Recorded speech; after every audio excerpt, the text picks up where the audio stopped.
Here's another bird flu story the media isn't talking about. Did you know the American Veterinary Medical Association, along with corporate interests, retaliated against and character assassinated their member veterinarians who were opposed to the mass extermination of avian influenza infected flocks via heat stroke? Many more people are now following this unprecedented multi-species avian influenza outbreak that is now infecting human beings.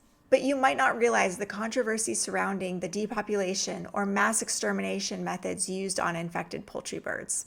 Veterinarians like myself who advocated for producers to put plans in place to use less cruel methods and criticized the AVMA's guidelines for the depopulation of animals have suffered retaliation and lost opportunities and had our perspectives marginalized. Just how did they do this? First, they portrayed us as being not well informed on the topic. In an article, this poultry veterinarian said, characteristically, opponents of VSD can offer no practical alternative to depopulate flocks more quickly or humanely, when in fact we do have lists of alternative methods, as I've described in my previous videos. And our concern was how allowing ventilation shutdown plus in constrained circumstances only allowed for producers to continue to receive bailouts and not put plans in place to use less cruel methods. And they said we have a political agenda. When a student asked me to speak at UC Davis, my talk was rejected. They said this specific topic is one of a controversial nature that would require further adequate research and review in order to obtain a speaker that does not currently have a political agenda or explicit bias. Yet when veterinary school instructors and veterinarians who work for the animal-based protein production industry want to share their perspectives, they are not questioned for having a political agenda or explicit pro-industry bias. Here's another example.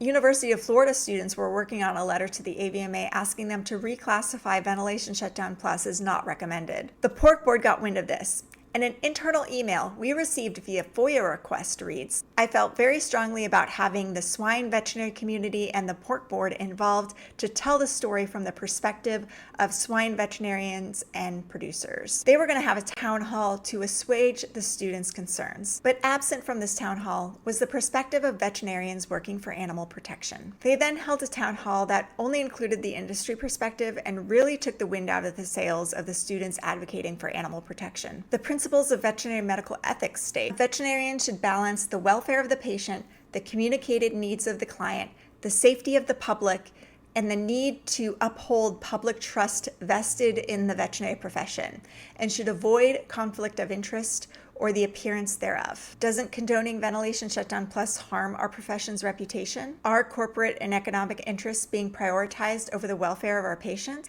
Then this poultry veterinarian published a hit piece about me saying, Dr. Heath is virulently opposed to VSD and her writing suggests a streak of zealotry. He even suggested that I participated in the protests at the AVMA CEO's house. It is hoped that any protests directed against VSD at the AVMA convention will be muted and conducted in a civilized manner. Violence will only polarize the profession and will be counterproductive to the opponents of the procedure sanctioned as a last resort.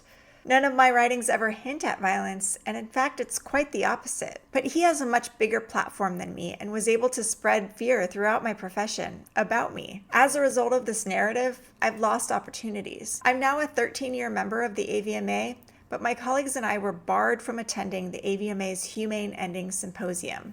Why? When the media inquired about this, the AVMA claimed that our presence wouldn't allow for a safe space for producers to discuss mass extermination methods. One AVMA leader told the media, we don't want anything to hinder their ability to share information.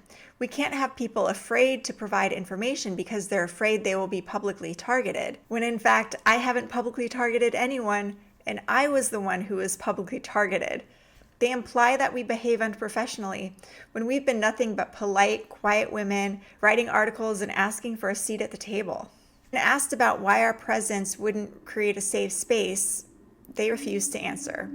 The AVMA's Principles of Veterinary Medical Ethics states, a veterinarian should not make false or misleading statements that would defame or injure the professional standing or reputation of other veterinarians. Meanwhile, non-veterinarian Jeff Pigott, VP of Industry Relations for the National Pork Producers Council, was able to attend. When I posted on Facebook an article from Vox about Ventilation Shutdown Plus that featured me, someone from AVMA leadership responded saying, mass poultry depopulation by ventilation shutdown in combination with a secondary method is considered humane and fully supported by hundreds of veterinarians who worked on this reference committee. I was at the meeting in Chicago this week. There's no plan to change the recommendation. However, the vast majority of veterinarians do not believe it is humane. In a poll on the Veterinary Information Network of 3,059 veterinarians, only 1.1% of veterinarians responded saying it was ethical and humane.